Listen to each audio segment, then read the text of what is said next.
lakukan dengan perbuatan. Nah, itulah sebetulnya kalau kita betul-betul beriman kepada Allah, maka tidak hanya dalam ucapan saja, tidak hanya dalam keyakinan saja, tapi diiringi dengan action, yaitu melakukan dalam perbuatan amal soleh yang nyata. Yang berikutnya, nah, kemudian bagaimana Muhammadiyah menafsirkan Quran surat Al-Maun itu? Teman-teman semua tahu bahwa Muhammadiyah itu adalah gerakan apa? Gerakan Islam, gerakan dakwah, amar ma'ruf nahi mungkar, gerakan tasdid yang berlandaskan Quran dan Sunnah. Kemudian bertujuan untuk menciptakan, mewujudkan masyarakat Islam yang sebenar-benarnya. Maka Kiai Haji Ahmad Dahlan pada saat itu memahami atau menerjemahkan Quran surat Al-Maun itu dalam kehidupan nyata menjadi 3 hal. Yang pertama adalah healing, kesehatan. Kemudian apa wujud dari healing itu, kesehatan ini? Maka pada saat itu didirikanlah rumah sakit yang bernama apa? PKU, penolong kesejahteraan umum. Kemudian ada schooling, sekolah.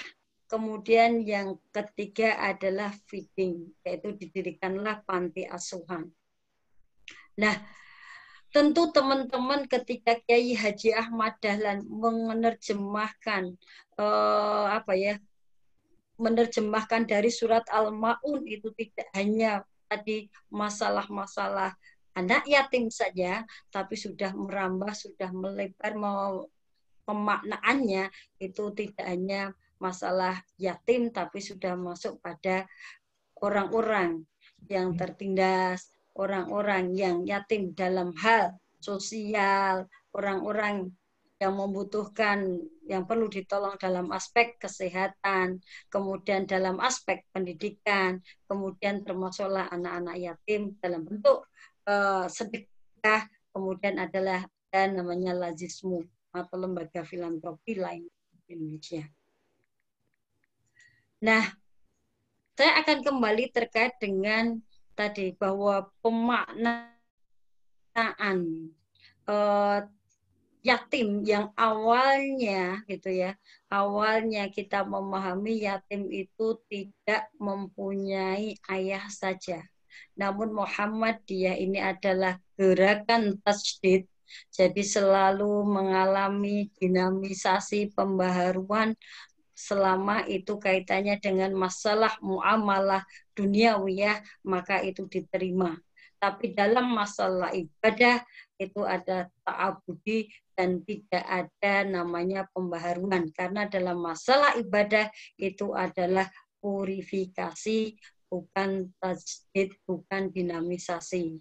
Nah, pertama kita kembali kepada surat Al-Maun tadi, bahwa pengertian surat Al-Maun tadi, ara'aitalladzi yukadzibu biddin fadzalikal ladzi yad'ul yatim, orang yang enggan memberikan, orang yang menghardik anak yatim.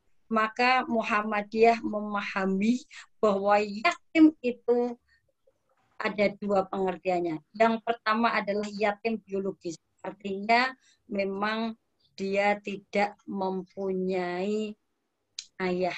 Itulah yang disebut yatim hakiki atau memang yatim sebenarnya. Makna letternya begitu.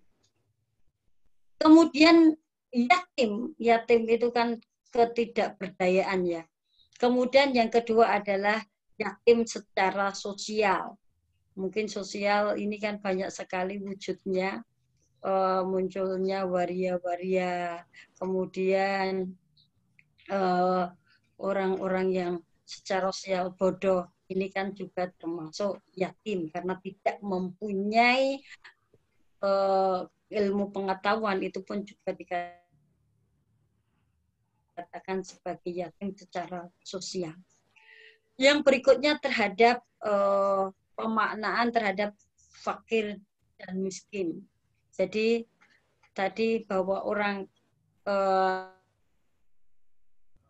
ketika menghadapi, jadi termasuklah ketika memahami, Muhammadiyah memahami dalam hal bersedekah, maka yang bersedekahlah itu ya pada anak yatim, fakir miskin. Nah, yatim ini mengalami pelebaran makna disesuaikan dengan kondisi zaman sekarang. Jadi Muhammadiyah itu menerima tasdid, pembaharuan dalam pemikiran, tapi selama kaitannya dengan masalah-masalah muamalah duniawiyah. Nah, kembali ke sini. Sekarang fakir dan miskin. Karena bahwa orang miskin kan kalau sakana itu tempat tinggal. Kalau orang fakir, miskin itu memang tidak mempunyai, ya, kita di Indonesia dikatakan bahwa sampai sekarang fakir miskin itu menduduki yang keberapa gitu. Ada namanya impres desa tertinggal. Tapi menurut Badan Pemerintah Statistik ya, BPS, data itu Indonesia itu termasuk fakir miskinnya seberapa. Dan bagaimana Muhammadiyah merespon terkait dengan kondisi fakir miskin ini. Inilah yang dilakukan oleh Kiai Haji Ahmad Dahlan, termasuklah sampai sekarang kita jadikan sebagai gerakan atau praksis Al-Maun sebagai bentuk bentuk gerakan amal soleh yang dilakukan oleh Muhammadiyah, yaitu memerangi. Artinya kita harus mengentaskan orang fakir dan orang miskin. Yang berikutnya, nah ini juga termasuk masalah keadilan. Jadi keadilan itu memiliki dua makna. Adil itu fi mahalihi, meletakkan sesuatu pada tempatnya. Kalau kita tidak misal zalim, berarti meletakkan sesuatu tidak pada tempatnya, itulah yang disebut zalim. Artinya kalau kita membantu kepada fakir miskin itu harus berasaskan pada keadilan. Siapa yang membutuhkan, maka jangan sampai kita mengaku-ngaku ngaku miskin itu juga nggak boleh ya. Kita tidak boleh mengaku miskin, tapi sebaiknya memang kita adalah memberi, bukan mengambil. Maka kata Islam, al-yadu ulya, kata hadis, al-yadu ulya khairu min yadu sufla. Orang yang memberi itu lebih utama daripada orang yang meminta, mengambil maksudnya. Nah, termasuk konsep keadilan ini juga bahwa Islam memandang antara satu dengan yang lainnya, kaya miskin punya kaya miskin tua muda semuanya itu adalah sama, tidak membeda-bedakan agama, ras, dan pelayanan sosial itu dalam Islam tidak membeda-bedakan. Semuanya dianggap sama. Yang membedakan apa? Yang membedakan adalah takwaannya. Maka ketika kita Muhammadiyah itu mempunyai rumah sakit, mempunyai sekolahan. Jadi amal usaha Muhammadiyah itu ada rumah sakit, salah satu bentuk healingnya. Kemudian ada schooling, sekolah, dan termasuklah feeding, masalah sosial. Itu semua tidak hanya diperuntukkan untuk umat Islam saja. Itulah yang membedakan mungkin organisasi Muhammadiyah dengan organisasi lainnya. Mungkin teman-teman yang di timur sana, kita tahu bahwa Muhammadiyah itu punya rumah sakit banyak sekali. Kira-kira berapa coba data yang rumah sakit. Apakah rumah sakit itu diperuntukkan hanya untuk umat Islam saja? Untuk siapa rumah sakit itu? Itu kembali lagi diperuntukkan untuk semua umat manusia, tidak memandang apakah dia itu organisasinya Muhammadiyah atau KNU atau Persis atau Al-Khairat atau Al-Wasliyah, tidak memandang itu. Disitulah Muhammadiyah. sesuai dengan ajaran Islam, yaitu rahmatan lil alamin, memberikan manfaat untuk yang lainnya, itu dalam aspek kesehatan. Kemudian yang pelayanan yang kedua yaitu masalah sekolahan. Begitu juga sekolahan, bahwa Muhammadiyah mempunyai amal usaha, itu tajri min tahtihal anhar, nanti akan berlipat ganda ya. Nih, jadi ketika ada amal usaha yang berupa sekolahan, itu tidak hanya diperuntukkan untuk orang-orang Muhammadiyah saja. Mungkin teman-teman, mohon maaf ya, yang di Unisa mungkin latar belakangnya tidak Muhammadiyah, tapi kenapa milih Muhammadiyah? Artinya bahwa Muhammadiyah tidak membatasi dia organisasinya apa, tetap welcome untuk sekolah di Muhammadiyah. Karena apa?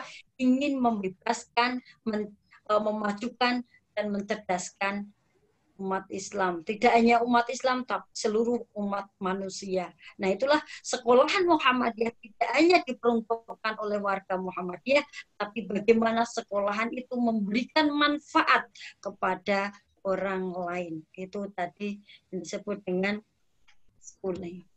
Nah, yang ketiga, yaitu tentang feeding sosial.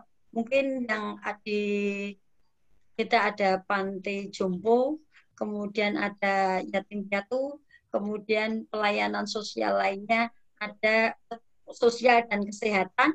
Jadi di mana itu ada apung gitu, pelayanan kesehatan yang kapal apung itu, siapa yang menikmati itu?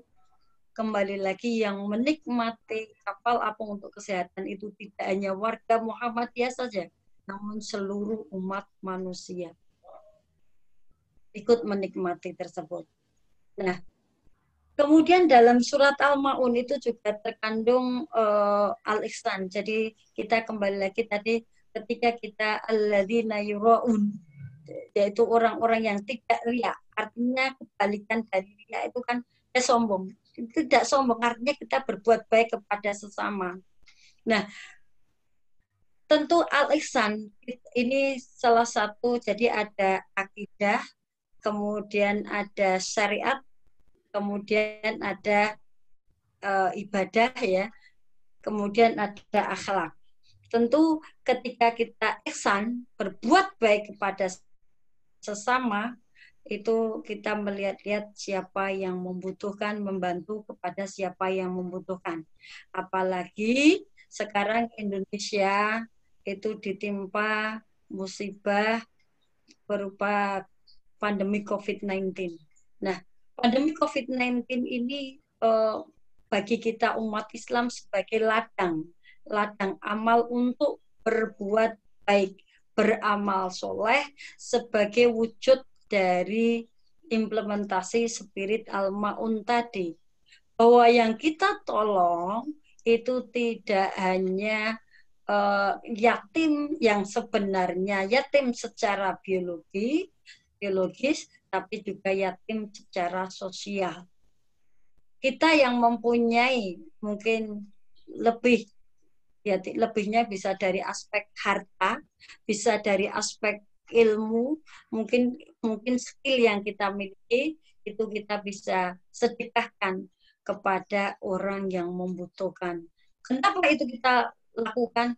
Sebagai bentuk implementasi dari spirit Al-Ma'un itu, supaya kita tidak termasuk orang-orang yang tergolong pendusta agama, supaya kita tidak termasuk orang-orang yang lalai dalam sholatnya.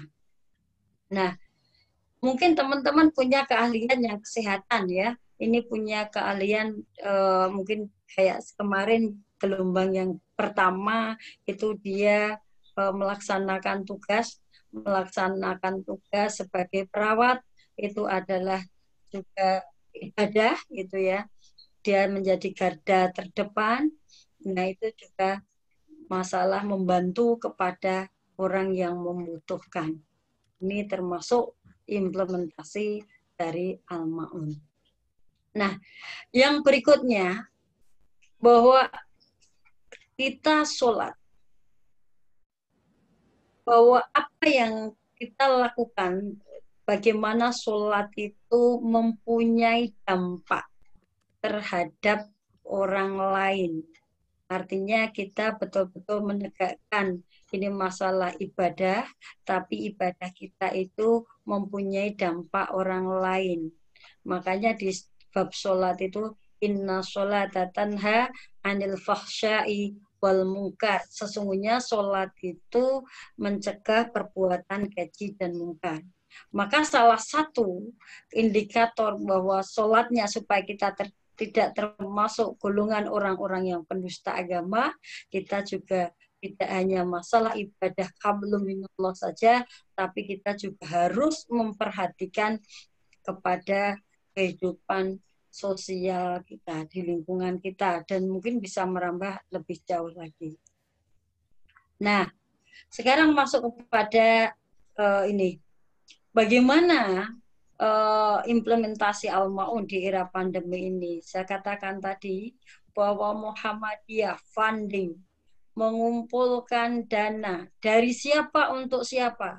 Dari jamaah, dari warga Muhammadiyah yang dikumpulkan sehingga sampai terkumpul ini per tanggal berapa ya, itu sudah lama, itu terkumpul 78,6 miliar. Nah, kemudian dana ini disalurkan kemana saja? Ini ingat bahwa kesadaran untuk beramal soleh bagi warga Muhammadiyah itu sangat tinggi. Bukan karena mengingat supaya kita tidak termasuk orang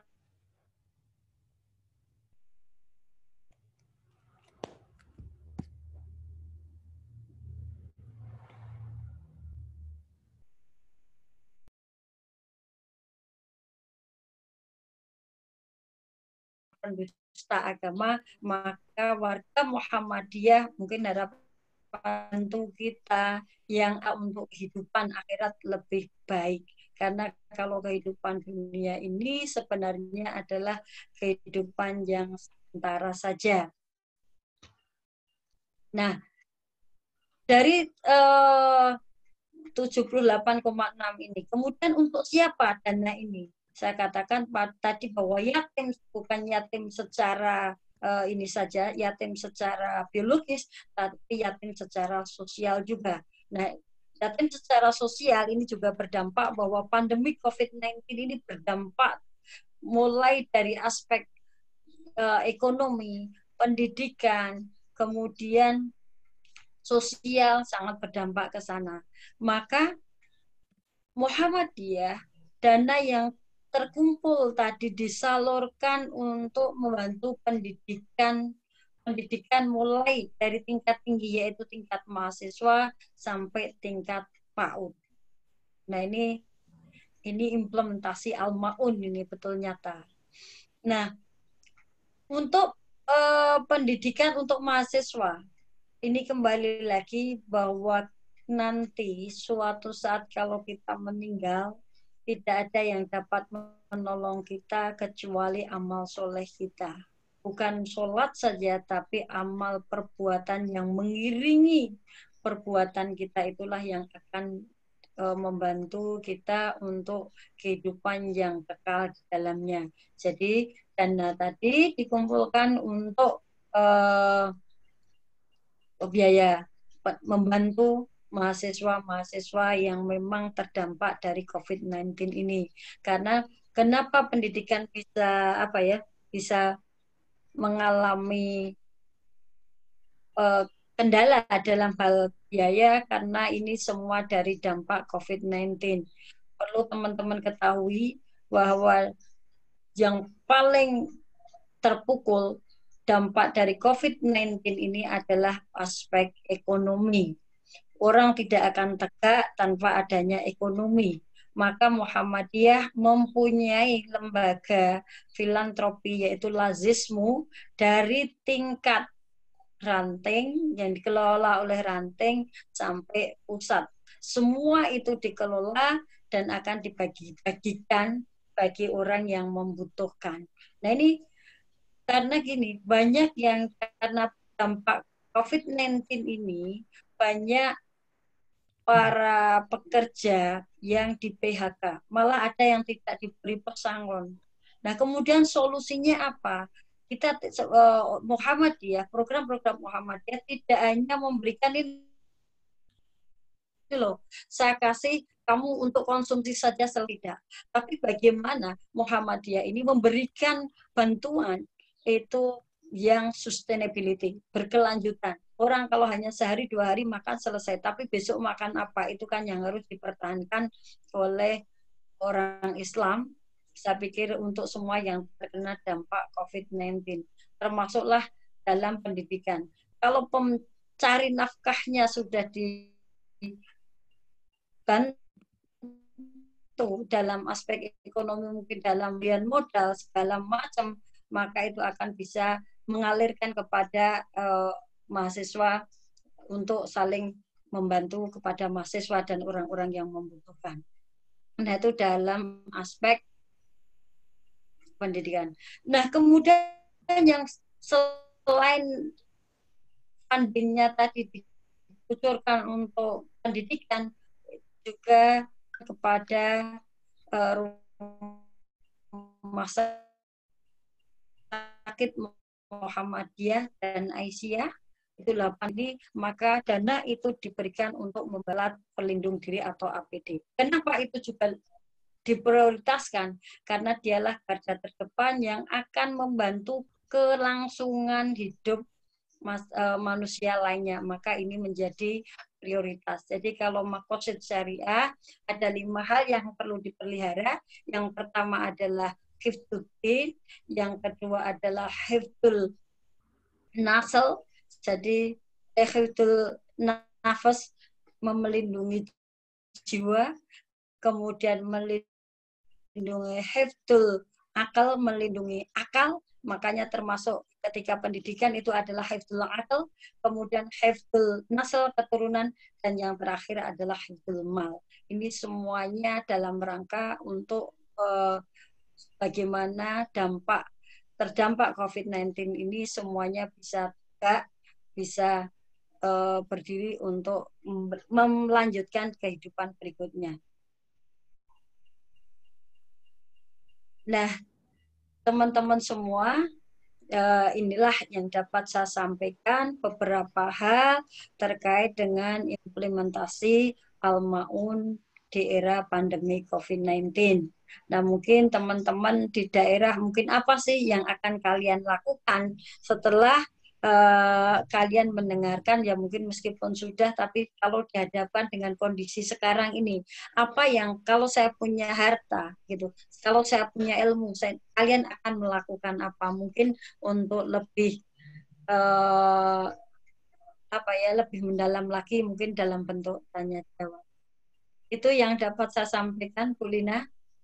Ya. Halo. Ya, Bu Maisarah, terima kasih. Kedengaran suara saya, Bu Maisarah? Terdengar. Alhamdulillah, baik. Mas Hendra, siap diputerin video pertama. Ya. Ya, baik. Ya, oke.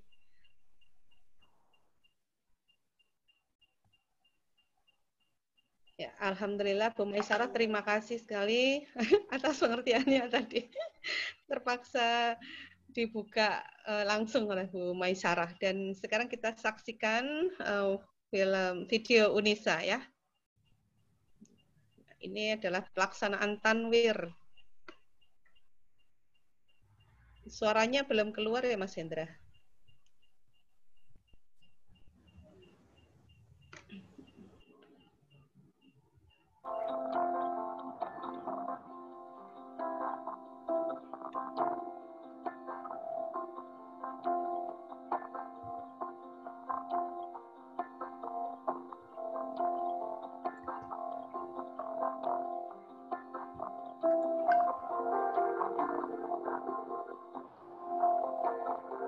Dianugerahkan dengan bangga kepada pimpinan Pusat Aisyah Majelis Pendidikan Dasar dan Menengah atas rekod pemrakarsa dan penyelenggaraan rangkaian jam 8 tangan.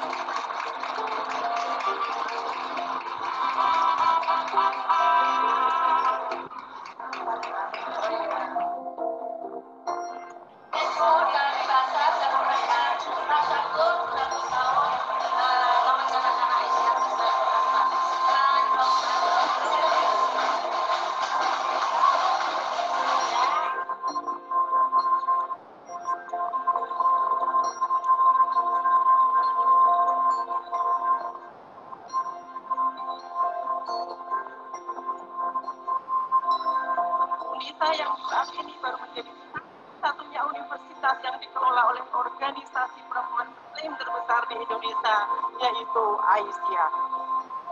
Tuhan gerakan Aisyah sebagai gerakan perempuan Muslim yang berkemajuan. Terus kami tingkatkan dan kami terus berkhidmat bahwa keberadaan Aisyah ini harus menyentuh langsung pada kepentingan masyarakat luas. Aisyah dan seluruh keluarga besar persyarikatan kita tidak kenal lelah untuk berkiprah membangun umat dan bangsa. Saya agak kaget kalau Aisyah bilang maksudnya menarik PTM-PTM yang ulama itu sudah kaget. Harapan saya betul-betul ini Aisyah bisa menjadi melahirkan inovasi-inovasi untuk kemajuan masyarakat Indonesia.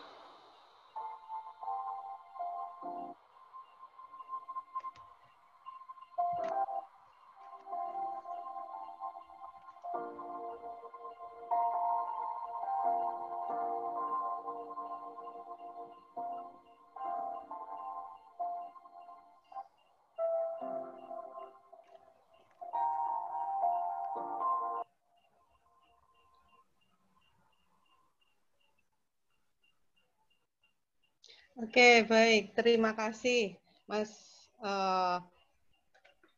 Hendra. Jadi Bu Maisarah itu tadi sekilas penyelenggaraan Tanwir Aisyah di Universitas Aisyah Yogyakarta sebagai salah satu upaya ya di antara mensyiarkan dakwah spirit Al-Maun.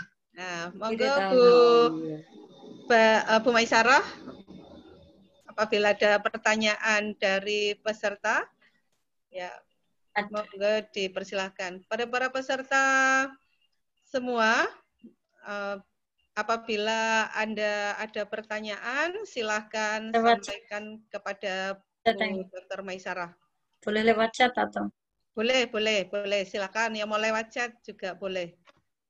Mohon maaf tadi nggak sempat memberikan pengantar di awal, jadi ya.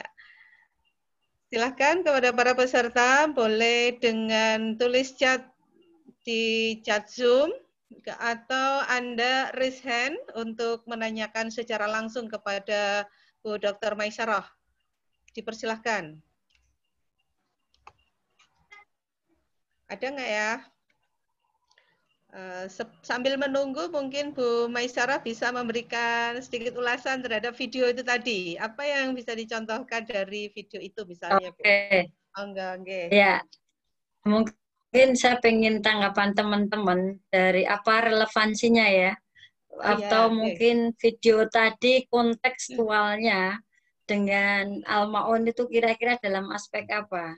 Oke, bisa menunjuk aja bisa Bu Maisarah menunjuk. Oh ya, Bu nanti Maisarah ingin menunjuk siapa? Oh, menunjuk ini ya. Ya, boleh. Oke. Siapa yang mau ini jawab? Ditunjuk aja, Bu. Ini enggak apa-apa. Ditunjuk siapa yang mau komentar itu. Siapa yang mau komentar? Nanti ya, Khamsiyah. Mana Khamsiyah? Nah, Khamsiyah. Ayo Khamsiyah, dipersilakan. Ayo. Khamsiyah. Wede.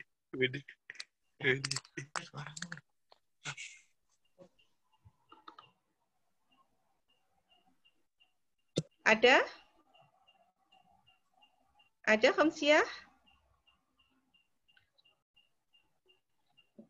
Oke, kalau tidak ada diganti, mungkin sudah tertidur atau gimana? Kalau untuk waktu Indonesia Timur udah malam ya. Kalau waktu Indonesia Barat baru jam 8:30. Ya, mungkin cari yang lain lagi, Bu Dr. Maisarah. Ya. Saya harapan saya teman-teman semua ketika memahami surat Al-Maun itu tidak hanya hafal secara lafadznya, teksnya, tapi bagaimana memahami kandungan dari Al-Maun itu. Nah, pertanyaan saya ini pertanyaan aja, mungkin bisa dikaitkan dengan video tanwir yang dilaksanakan di Indonesia tadi. Muhammad Fadli. Dimut ini kayaknya di absen pada tidur nih ya, jangan-jangan. Ini ada chat nih, sebentar. Konsep yatim normal yang sosial itu untuk waria yang mau dimaksud bagian apakah bagi waria yang mampu melakukan transgender termasuk di dalam. Oke, ini ada yang tanya. Saya ingin bertanya, nah ini tadi kan yang masalah sosial ya. Ini kan yatim itu ada 2. Ini ada yang dicat Bu Lina, saya jawab dulu ya. Dari Mbak Siska Krisdayanti. Saya ingin kaitannya dengan konsep yatim. Tadi konsep yatim itu ada 2. Yang pertama adalah yatim secara biologis, yang kedua adalah yatim secara sosial. Nah, bagaimana Muhammadiyah melihat tentang ini kan kaitannya dengan waria itu sebetulnya menurut Islam jenis kelamin itu hanya 2, yaitu laki-laki dan perempuan, gitu kan? Nah, sekarang ada bagaimana untuk waria. Nah, ini yang merubah atau mungkin ini apakah bagi waria yang mampu melakukan operasi transgender termasuk di dalamnya? Iya. Jadi gini, karena pada hakikatnya perubahan jenis kelamin, ingat, perubahan jenis kelamin itu tidak boleh dalam Islam. Kecuali, gitu loh. Kecuali, mungkin orang-orang kesehatan lebih tahu ya, takut saya salah jawabnya. Jadi kecuali bahwa kan gitu, hormon ya, kayaknya kalau nggak salah hormon apa. Jadi kalau dia kecenderungannya lebih banyak kepada laki-laki, maka itu disempurnakanlah kepada laki-laki. Jadi nggak ada yang namanya sebetulnya misalnya dia merubah jenis kelamin dari laki-laki menjadi perempuan gitu, tidak boleh, atau sebaliknya. Nah ini kan masalah-masalah sosial, termasuklah tadi ada waria-waria. Nah ini kan sebetulnya dia kan yatim, kok. Yatim secara apa? Ya secara mohon maaf kalau sosial ini juga mengarah kepada agama. Ini kan apa yang mempengaruhi waria itu? Yang mempengaruhi kenapa dia menjadi seorang waria kan banyak faktor. Selain faktor sosial, lingkungan milieu di mana dia tinggal, bisa masalah psikologi dia yang mempengaruhi sehingga dia itu menjadi waria gitu. Jadi milieu di mana dia tinggal atau mungkin secara psikologi di mana itu juga mempengaruhi kenapa dia menjadi waria. Inilah yang disebut dengan yatim juga gitu. Termasuklah kalau dia mau operasi transgender, kita kan nggak boleh gitu. Selama kalau kita berpedoman terkait dengan jenis kelamin, maka tidak akan melakukan operasi transgender gitu. Banyak ya artis itu kelaminnya mana, nah itu kan sebetulnya kan terlihat. Dia bilang perempuan tapi nggak ada apa itunya yang di leher itu. Nah itu kan tidak begitu. Sebenarnya itu termasuk. Nah ini kan perlu ada pendekatan orang-orang yang demikian gitu. Tidak bisa hanya masalah ini kan kembali lagi karena masalah agama. Maka orang-orang yang demikian itu ya harus didekati. Itu kan perlu ada pencerahan bagi umat warga Muhammadiyah itu kan kalau untuk orang yang sudah beragama sudah masuk Muhammadiyah ya sudah. Tapi kalau ini kan itu Bu siapa? Ya, Bu Lina. Oke, Bu, penjelasannya. Nah, sekarang mungkin Bu Mai bisa menanyakan kepada salah satu tadi yang belum jawab. Ya, ditunjuk ya sekarang Bu, misalnya agamanya gimana? Memilih di antara para mahasiswa, Bu. Ya, tadi siapa Muhammad Fadli ya tadi. Iya, tadi Muhammad Fadli, ya. Sekarang mungkin ada tampak di layar Ibu siapa? Nah, itu mungkin ya kalau Mbak Retno ini, Mbak Retno. Ya, Mbak Retno ya, Mbak Retno. Nah, ini saya pengen bagaimana analisa kalian ya. Analisa kalian terkait dengan itu. Ya, mana suara merdu Mbak Retno? Silahkan. Halo, Mbak Retno ada? Di on kan speakernya? Halo? Atau sedang mengerjakan di e-learning? Semoga pada mendengarkan materi di Zoom meeting ya. Ini acaranya masih di Zoom meeting ini. Halo? Kok sepi, Bu? Yang lain, Bu? Cari yang lain, Bu. Oh, ini mana ini? Husnul, Mbak Husnul. Ini Husnul siapa ya? Ini kok Husnul. Ada nomor kelompoknya enggak, Bu? Kelompok berapa dia? Kelompok 18. Nah, oke, 18. Kelompok 18. Ya, silakan.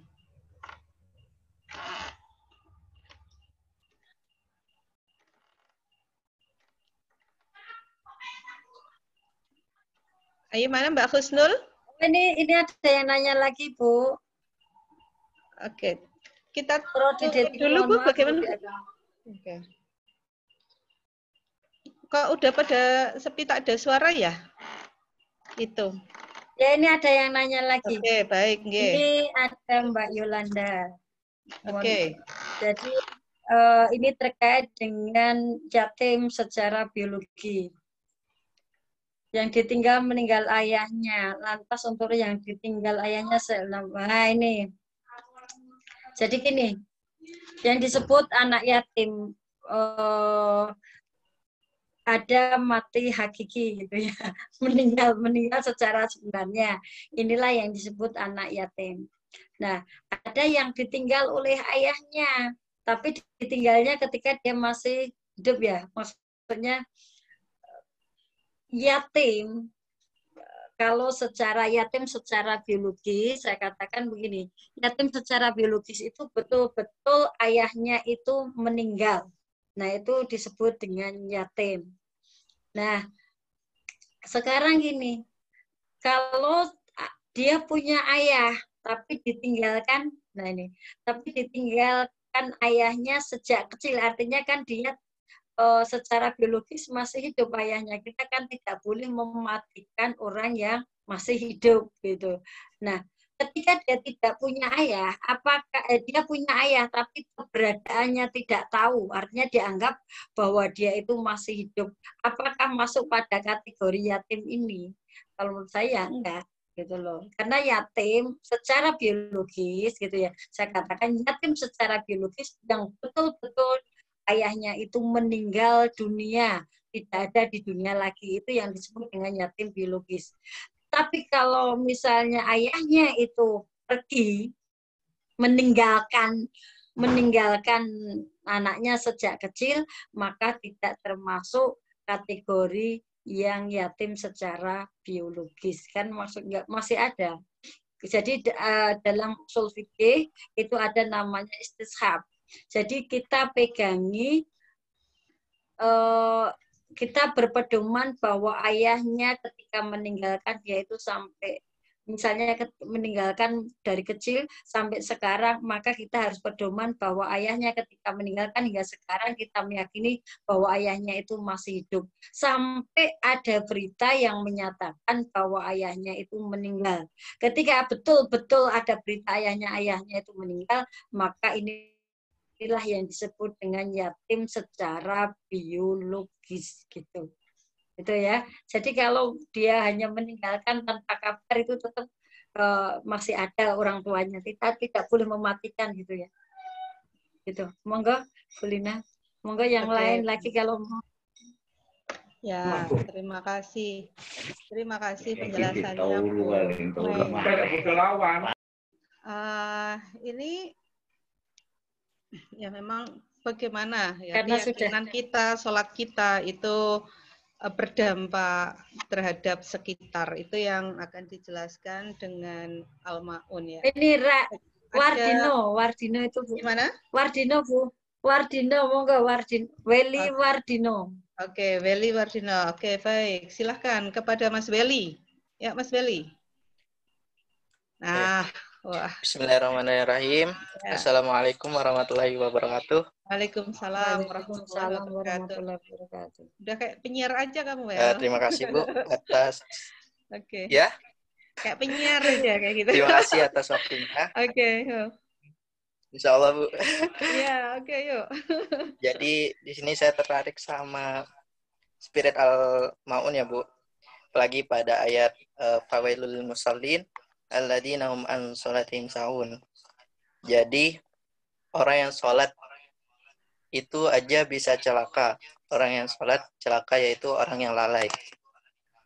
Nah, apalagi dengan orang yang nggak sholat. Orang yang sholat aja bisa celaka, apalagi dengan yang nggak sholat.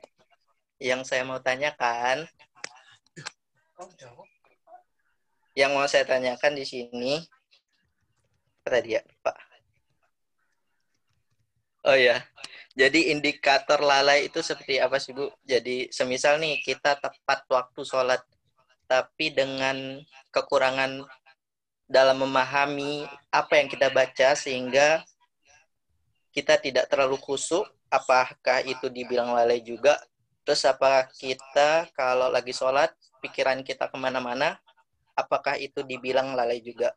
Nah, terima kasih, Bu. Assalamualaikum warahmatullahi wabarakatuh. Waalaikumsalam Ya. warahmatullahi wabarakatuh. Monggo Terima Bu kasih Maya, langsung Mas dijawab. Weli. Jadi Ya. begini, ini mafhumnya ya. Tadi yang pertama pendusta agama atau orang yang mendustakan agama, orang yang tidak meyakini akan adanya hari kiamat, hari akhir, maka siapa dia? Dia adalah orang yang enggan, orang yang menghardik anak yatim, orang yang tidak mau memberikan makan kepada fakir dan miskin. Kemudian di ayat berikutnya, fawailul lil musallin. Ini kan konteksnya ketika kita memahami orang-orang yang lalai, orang yang celaka dalam sholatnya. Kita tidak boleh sholat aja dia celaka, bukan begitu ya. Apalagi nggak sholat, pasti lebih celaka. Nah, tentu begini, di sini kan kaitannya kalau dalam hal ibadah, kan di surat Al-Bayyinah ya, wa ma umiru illa liya'budullaha mukhlishina lahuddin gitu ya. Bahwa kalau kita beribadah itu kan harus ikhlas. Nah, sementara asbabun nuzul kembali ketika kita memahami suatu ayat, kita harus melihat relevansi asbabun nuzul ayat itu dengan untuk memahaminya. Konteksnya pada saat itu orang-orang yang termasuk kategori yang celaka dalam sholatnya, yaitu adalah yang pertama dia orang yang lalai dalam sholatnya. Mana yang termasuk indikator orang yang lalai dalam sholat? Ternyata menurut riwayat bahwa yang lalai dalam sholat itu sholat seorang. Gitu. Artinya sholatnya itu hari ini sholat, dalam sholat sehari semalam 5 waktu, itu belang bentong apa ya, zuhur sholat, mungkin zuhur, asar, maghrib, sholat isya, sholat subuh enggak. Nah inilah orang yang termasuk kategori orang yang lalai dalam sholatnya. Artinya dalam pelaksanaan ibadah sholat sehari semalam, ketika dia, ini konteksnya pada saat itu, tidak melaksanakan sholat secara full. Kan sebetulnya kita itu nggak boleh meninggalkan sholat. Nah ini pada saat itu sholatnya kadang sholat, kadang enggak, kadang sholat, kadang enggak. Nah tidak hanya itu saja, yang berikutnya adalah orang yang riya dalam melaksanakan ibadah itu, nggak boleh riya. Kita sholat mungkin bisa saja ya itu artinya terjadi terkait dengan orang yang lalai dalam sholatnya itu tidak hanya pada masa Rasulullah. Sekarang pun mungkin mudah-mudahan kita tidak termasuk, kalau di data mungkin juga ada, karena kita tidak bisa melihat siapa yang nggak sholat dan siapa yang sholat. Nah, pada masa Rasulullah tidak hanya yang lalai tadi sholatnya, tapi dia juga orang yang riya. Riya itu kan sombong.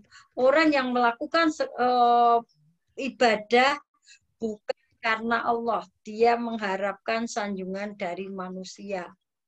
Ada hadis, innamal a'malu binniyat.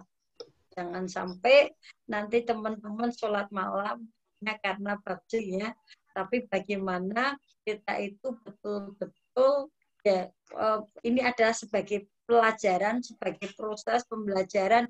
Semoga teman-teman malam ini bisa sholat tahajud dan seterusnya. Itu harapannya. Jadi nanti kalaulah teman-teman nanti suruh mengupload, bukan untuk riya, tapi ini adalah untuk pembelajaran.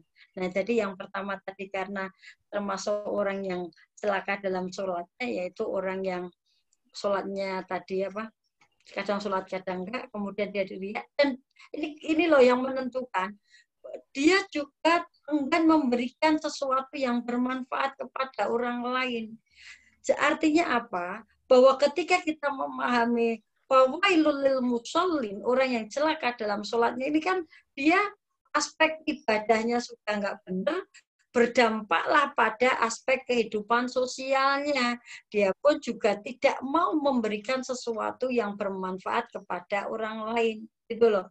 Kalau kita sholatnya ini tadi betul-betul melaksanakan sholat, tadi betul, tidak riak, tidak segala macam, maka yang sholat itu akan mempunyai dampak keselamatan kepada diri dia juga.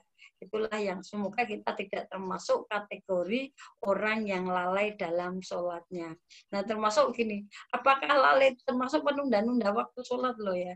Menunda-nunda waktu sholat kalau kita ya, maksudnya gini, selama itu ring waktunya masih waktu sholat ya nggak apa-apa. Tapi kalau sengaja menunda-nunda sholat, maka jangan sampai kita termasuk orang yang lalai dalam sholatnya. Nah, kalau kita sekarang apakah ketika kita tidak bisa melaksanakan sholat dengan khusyuk itu kan memang susah ya. Itu semua perlu proses. Semakin tua itu Mas nanti sholatnya tambah khusyuk. kalau masih muda mungkin banyak pikiran cabang-cabang, tapi sebetulnya semuanya proses untuk meraih khusyuk dalam sholat itu sebetulnya bisa apa ya diawali dengan mungkin tidak tergesa-gesa, sudah saatnya waktu sholat ya kita ambil wudhu dulu, jangan sudah azan qomat baru datang. Nah itu kan mungkin juga mempengaruhi kualitas dalam sholat. Maka kekhusyukan dalam sholat itu diawali dengan persiapan kita mau melaksanakan sholat. Diawali itu sudah menunjukkan demikian. Gitu Bu Lina. Oke, baik. Terima kasih Bu Maisarah. Oke, Bu Maisarah. Ini ada pertanyaan-pertanyaan di chat Zoom ya Bu Maisarah ya? Ya. Tetapi nun sewu saya kan ini tidak bisa melihat di chat room. Ini jadi, ya nun sewu. Jadi mungkin nun sewu Bu Mai membacakan dan menjawab terkait dengan dinamisasi. Ya, dinamisasi perkembangan Asia ini. Saya mengingatkan bahwa waktu kita tinggal berapa ini? Ya 10 menit lagi nih 50. Oke, mungkin 5-10 menit lagi nggih, Bu? Oh, nggih. Ya, oke, nggih. Monggo, Bu. Ini sebetulnya ini kalau pertanyaannya kurang pas. Ini terkait bagaimana perkembangan Aisyah dari zaman pembukaan hingga saat ini. Nah, ini yang ditanyakan apa? Kalau bentuk ya, karena ini kan kaitannya dengan relevansinya perkembangan Aisyah hingga sekarang, wujud dari gerakan Aisyah, organisasi Aisyah sampai sekarang wujudnya terkait dengan implementasi Al-Maun, mungkin teman-teman bisa rasakan dan bisa lihat apa yang telah dilakukan oleh Aisyah itu. Nah, Aisyah dulu misalnya untuk amal usaha yang di bawah Aisyah, Unisa termasuk dulu ya, itu juga di Aisyah. PAUD, sekolah PAUD itu juga Aisyah. Nah, kemudian klinik, kalau klinik ibu dan KIA ya, klinik ibu Aisyah, klinik apa ya Kak ya, klinik ya, itu juga milik Aisyah. Jadi kalau melihat perkembangan dari aspek apanya, kalau mau Aisyah dari dulu hingga sekarang, dari aspek pendidikan juga sudah maju, dari aspek kiprahnya ya itu banyak sekali, termasuk kalau di Aisyah itu kan ada majelis ekonomi, itu juga ada Bu Eka, semuanya ikut memberikan kontribusi terhadap umat Islam. Banyak sekali, mungkin ini lebih kepada dari aspeknya, kalau itu mengupas tuntas nanti banyak itu ya. Ini berbicara tentang sejarah, tapi relevansinya dengan ini apa gitu, secara umum banget. Monggo. Ya, baik. Ini closing kali ya Bu, saya ini aja ya. Ya. Ya, teman-teman semua, saya simpulkan pada dasarnya Islam sebagai agama rahmatan lil alamin, itu bahwa ajaran Islam itu untuk semua umat Islam, dan tidak hanya umat Islam toh, ke manusia lainnya. Nah, dengan spirit Al-Ma'un ini sebagai landasan teologi di Muhammadiyah, maka kandungan yang dapat kita ambil dari Al-Ma'un ini tidak hanya aspek masalah ibadah, tapi juga masalah aspek sosial. Ibadah kita itu tidak akan berguna, akan sia-sia kalau kita tidak bisa beramal soleh, tidak bisa berderma terhadap kaum du'afa, kaum mustad'afin, kaum yang lemah, yang membutuhkan, kaum yang tertindas. Mari kita bebaskan, mari kita berdayakan, mari kita majukan dengan bekal ilmu yang kita miliki, karena teman-teman ini bisa ilmunya itu bisa langsung diterapkan di tengah-tengah masyarakat dan bisa memberikan manfaat, tentunya langsung memberikan manfaat kepada orang yang membutuhkan, dan semoga ilmunya itu barokah manfaat untuk umat Islam dan umat manusia lainnya, tidak pandang suku, agama, ras, suku. Itu yang dapat saya sampaikan. Semoga apa yang dapat saya sampaikan memberikan manfaat kepada teman-teman semua. Mohon maaf apabila apa yang saya sampaikan kurang berkenan di hati teman-teman, karena kalau sudah larut mata saya itu juga sudah ngantuk. Jadi tidak secerah kalau sore hari. Biasanya kalau tidak ada kayak gini saya sudah tidur tadi jam 8 gitu ya. Ini hari sampai siang. Karena ternyata jam tayang saya itu berbeda dengan teman-teman semua gitu, tapi alhamdulillah saya bisa bersama-sama dengan teman-teman Aisyah. Saya ucapkan terima kasih. Saya akhirul kalam. Wassalamualaikum warahmatullahi wabarakatuh. Waalaikumsalam warahmatullahi wabarakatuh. Terima kasih banyak Bu Dr. Maisarah. Ya, terima kasih Bu Lina. Materinya itu tentu ini ya, termotivasi oleh spirit Al-Ma'un ini. Jadi masih bisa iya. Mulai sampai akhir sesi ini. Jadi terima kasih banyak Bu Maisarah. Jadi para peserta Baitul Arqam kedua ini, Bu Maisarah, terdiri dari 410 mahasiswa Universitas Yogyakarta yang terdiri dari Prodi S1 Arsitektur. Oh, ada arsitektur ya? Ya, S1 Bioteknologi. Kemudian D4 TLM atau Teknologi Laboratorium Medis atau sering kita bilang analis ya. Kemudian S1 Keperawatan, PSIK, Program Studi Ilmu Keperawatan, dan D3 Radiologi. Jadi luar biasa ya Bu ya. Barokallahu lakum. Iya.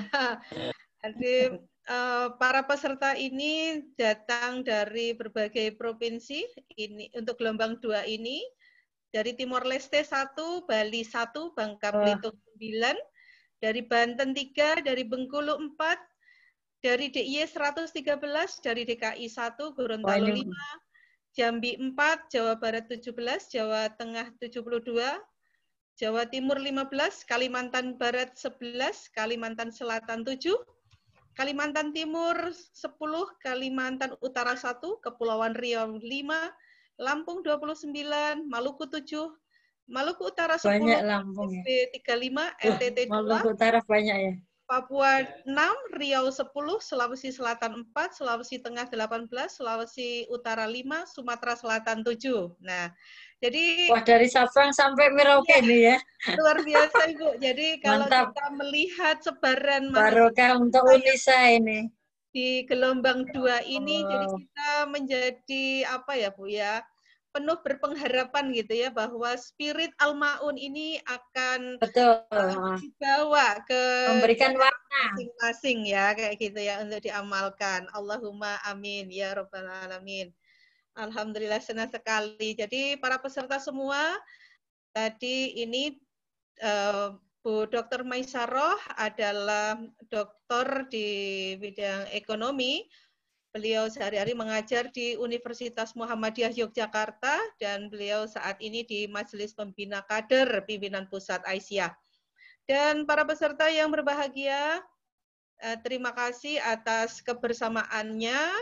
Mohon maaf Bu Lina selaku moderator pada malam hari ini bila kurang optimal di dalam penyampaian karena terkendala ini ya tadi teknis, kemudian tiba-tiba layar saya mati dan saat ini pun juga biarpet, jadi saya tidak bisa melihat Anda secara utuh. Jadi mohon maaf kepada para peserta semua dan para audiens ya.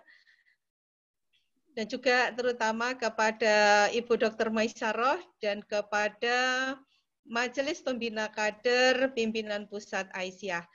Sekali lagi kami sampaikan terima kasih Bu Dr. Maisaroh. Untuk selanjutnya para peserta dipersilahkan Anda untuk memasuki e-learning untuk mengerjakan tugas terkait dengan materi kita pada malam hari ini yaitu implementasi Spirit Al-Ma'un. Silahkan meninggalkan. Lina, Bu Bayin biar memberi dulu modnya. Oh begitu, oke. Siap, J. Monggo dipersilahkan kepada Bu Bayin untuk menyampaikan teknis pelaksanaannya. Sekali lagi kami sampaikan terima kasih kepada Bu Dr. Maisaroh. Saya akhiri dulu penyampaian saya. Syukran bihtimamikum jami'an ila liqa ghadan insyaallah. Assalamualaikum warahmatullahi wabarakatuh. Waalaikumsalam. Waalaikumsalam, Bu Lina. Terima kasih Bu Maisarah ya dan Bu Lina yang sudah mengantarkan acara pada malam hari ini. Ya, tadi pertanyaannya saya kira bagus-bagus ya, termasuk ada dinamika Aisyah ya. Bagus pertanyaannya ya. Oh, ini dinamika. Luar biasa ini ya. Wah, ini calon pemimpin Aisyah masa depan insyaallah ya. Jadi dinamika Aisyah itu luar biasa. Dari saat berdirinya memang terkonsentrasi kepada bidang pendidikan ya, tapi dalam perkembangannya banyak sekali ya, ada kesehatan, ada sosial, panti asuhan, ada ekonomi dan sebagainya. Kemudian kalau dikaitkan dengan Spirit Al-Ma'un juga sudah banyak sekali. Di setiap wilayah pasti ada panti asuhan gitu. Yang itu juga melibatkan para anak yatim ya, yatim piatu, fakir miskin, bahkan sekarang definisi yatim ya itu pun sudah bergeser ya, tidak hanya yatim karena kehilangan ayah gitu, tapi atau miskin karena harta dan sebagainya, tapi dianggap yatim itu juga kalau dia ini Mbak Maisaroh tidak paham terhadap pemahaman agama itu loh Mbak.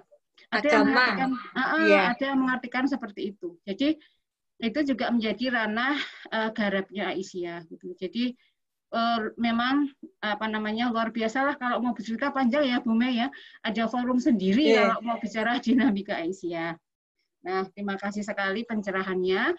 Nah, baik adik-adik semuanya, saya kira sudah waktu masuk malam ya. Jangan saya mengingatkan aja, jangan lupa diisi. Saya kira untuk yang kuis ini banyak juga, tapi nggak ada skala sikap ya, kuis gitu banyak. Nggak ada ya Bu Mei ya. Tapi nanti silakan diisi. Ada? Nggak ada. Nggak ada betul. Nggak tahu saya Bu. Tidak ada, saya barusan membuka di e-learning-nya kok kayaknya kuis gitu yang ada. Silakan diisi adik-adik ya. Sampai malam ini sekali lagi saya ingatkan dipastikan semuanya terisi gitu. Dan adik-adik jangan tergesa-gesa ya. Kuis untuk hari ini, untuk sesi 8 ya diisinya pada saat sesi 8. Sehingga mendengarkan materi Bu Maisaroh gitu kan, sudah paham, sudah ngeklik PPT, baru dijawab. Nah kalau menjawabnya sebelumnya, ya nilainya mungkin ada yang 0 ya. Banyak yang 0 juga ya. Sekilas kami lihat ada 0. Nah, padahal kan belum selesai ya Bu Mei ya. Bu Mei belum menjelaskan, sudah keburu mengisi kuis, jadi nilainya nyicil. Iya nyicil. Tapi silakan diulangi lagi ya. Kami masih memberi kesempatan. Dipastikan sampai malam ini sebelum tidur semua tugas, assignment, forum, kuis, skala sikap sudah terisi. Jadi fasilitator akan lebih enak kalau kalian sudah mengisi secara lengkap. biar malam ini juga ada evaluasi untuk kalian gitu. Nanti kalau ada yang kurang-kurang, fasilitator akan segera bisa mengingatkan, Dek, kalian kurang ini gitu. Sehingga sekali lagi besok sudah bisa diketahui siapa yang lulus, siapa yang tidak, siapa yang harus mengulang, siapa yang harus remedi dan sebagainya. Nah, adik-adik semuanya, saya mohon ya direnungkan lagi apa yang sudah kalian dapat dari pagi sampai malam ini. Dari materi pertama, ya, dari materi Bu Ketum, dari sambutan Bu Rektor, ya, materinya Bu Ketum, paham agama, kepribadian, visi misi, kemudian refleksi, salat zuhur, salat asar, salat maghrib. Nah, salat maghrib ada setor mengaji ya. Kalau kesulitan upload di e-learning, boleh upload melalui VN di WA, fasilitator boleh, di WA grup kalian, kalau kesulitan ya. Nah, kalau tidak, kalau bisa di-upload ya fasilitator akan membuka satu-satu suara mengaji Anda di e-learning, karena sudah ada tempatnya. Tapi kalau kesulitan boleh di-upload di WA, gitu, sehingga nanti tetap ada nilainya ya. Nah, demikian ya Dik ya. Sampai materinya Bu Dr. Maisarah, saya harap kalian mendapatkan sesuatu yang lebih gitu. Kalau sudah mendapatkan kuliah AIK selama 4 tahun, maka diharapkan selama 2 hari ini adalah benar-benar implementasi nilai-nilai AIK yang sudah diberikan selama 4 tahun. Ini tidak mengulang apa sebenarnya apa yang sudah kalian dapat ya. Mesti sudah banyak sekali yang didapat AIK-nya. Nah, tapi 2 hari ini adalah refleksi. Refreshing. Apa yang sudah kalian dapat selama 4 tahun mata kuliah AIK ini gitu. Jadi jangan nanti berpikir apa sih ini, tapi coba carilah nilai-nilai apa yang bisa didapatkan gitu. Ini refreshing betul, dan adalah untuk menggembirakan saja, bergembira kalian semuanya gitu. Nah, terima kasih sudah larut malam. Sampai jumpa besok lagi. Jangan lupa nanti malam ada lagi kegiatan Qiyamul Lail ya. Ada seabrek di situ yang harus kalian isi gitu ya. Jadi di PA ini ada 3 ranah yang akan diisi, yaitu aspek knowledge, kemudian afektif dan psikomotorik gitu. Jadi ada pengetahuan, ada aspek pengetahuan, ada aspek sikap, dan juga ada aspek skill ya, salah satunya dengan setor mengaji itu. Nah, semoga ruh Baitul Arqam ini walaupun online, ketiga-tiga ranah tadi akan bisa tercapai. Terima kasih, saya kira dari saya itu selamat beristirahat. Ya, Assalamualaikum warahmatullahi wabarakatuh. Waalaikumsalam warahmatullahi wabarakatuh. Kemudian silahkan live ya. Untuk fasilitator dan MPK mungkin bisa berkumpul dulu 10 menit saja untuk evaluasi pada malam hari ini. Silakan adik-adik istirahat semuanya. Ya. Jam 3 kontangi, Mbak. Oh ya, tadi sudah diumumkan ya untuk sholat malam. Sesuai jamnya nanti. Ya, kalau yang fasilitator kan mengingatkan, minta ya, tolong fasilitator. Ya, nanti seluruh fasilitator mohon mengingatkan untuk sholat malam jam 3 yang WIB ya. Nah, menyesuaikan deh yang WIT maupun timur. Ya, gitu. Oke, silahkan segera istirahat nanti. Arep cepet ki ditutup sikit awake dhewe mlebu meneh. Oh ya, oke. Nggih. Silahkan host ya untuk menutup semuanya dulu. Terima kasih. Assalamualaikum warahmatullahi wabarakatuh. Waalaikumsalam warahmatullahi wabarakatuh.